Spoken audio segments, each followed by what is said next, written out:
এই মানুষগুলা যদি রিক্সা বন্ধ হয়ে যায়, বিভিন্ন অপরাধের সাথে জড়িত হবে, বেকার হয়ে গেলে বিভিন্ন অপরাধের সাথে জড়িত হয়ে যাবে।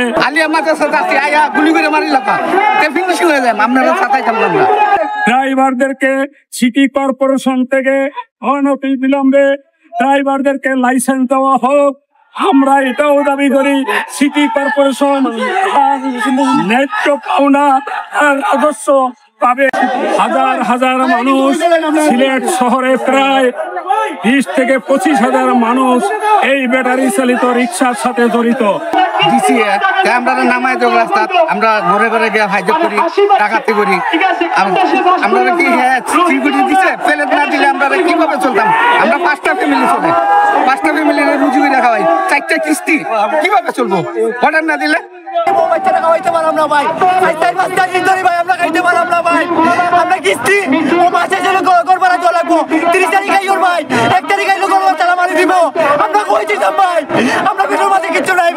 ওই যে মিটার কাটা, এই যে ক্ষতিগ্রস্ত করা, আমরা অতি বিলম্বে এই মিটার কাটা বন্ধ করতে হবে। পাশাপাশি আমাদেরকে বিদ্যুৎ অফিস টাকার বিনিময় মিটার দিয়েছে, অপরাধ করলে তারা করছে, কেন তার ভুক্তভোগী আমরা হব? অবিলম্বে এই বিদ্যুৎ অফিসকে দায়ী করতে হবে। আমরা প্রয়োজন হলে বিদ্যুৎ অফিসের বিরুদ্ধে আমরা মামলা গ্রহণ করব। আমাদের অনতি বিলম্বে এই মিটার গুলা ফেরত দিতে হবে। পাশাপাশি আমাদের চলার জন্য একটি ব্যবস্থা করে দিতে হবে। আর আপনারা গ্যারেজে গ্যারেজে পাঠাই দিছো লাইন কাটবার, মিটার নিবার, এটা কি আমরা সুরিত নামাইবার নি রাস্তা? আমরা সিস্টেম খাই, আপনারা একটা পথ দেখাতো। আমরা আলিয়া মাদ্রাসা যাচ্ছি, আয়া গুলি করে মারি লাফা ফিনিশিং হয়ে যায়, আপনারা সাথাইতাম না। এই যে আন্দোলন করে দিয়েছি, আমার কোনো বাদ নাই, আমি চলতাম কিভাবে? আপনি কোন? আমরা 6 দফা দাবি দিয়েছি। প্রথম দফাই হলো আমাদেরকে বৈধতা দিতে হবে। রোড পারমিটের মাধ্যমে আমরা গাড়ি চলাচল করতে চাই বৈধভাবে।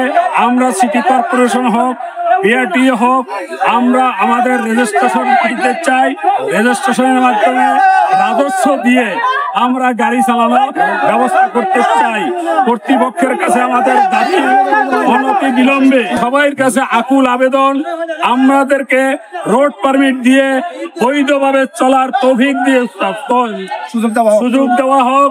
এবং পাশাপাশি আমরা ডিসি মহোদয়ের কাছে দাবি জানাতে চাই, যতক্ষণ পর্যন্ত সিদ্ধান্ত না হয় ততক্ষণ পর্যন্ত আমাদেরকে একটা রোড ম্যাপ দেওয়া হোক।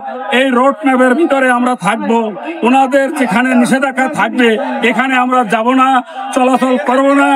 আমরা অলি গলি, ছোট বাইপাস রোড ব্যবহার করব না, অলি গলি ব্যবহার করব।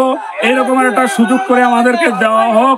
এবং অবিলম্বে আমরা সুশৃঙ্খল ভাবে ডিসি মহোদয়ের কাছে স্মারকলিপি পেশ করার মাধ্যমেই আগামী দিনের কর্মসূচি আমরা ঘোষণা করব।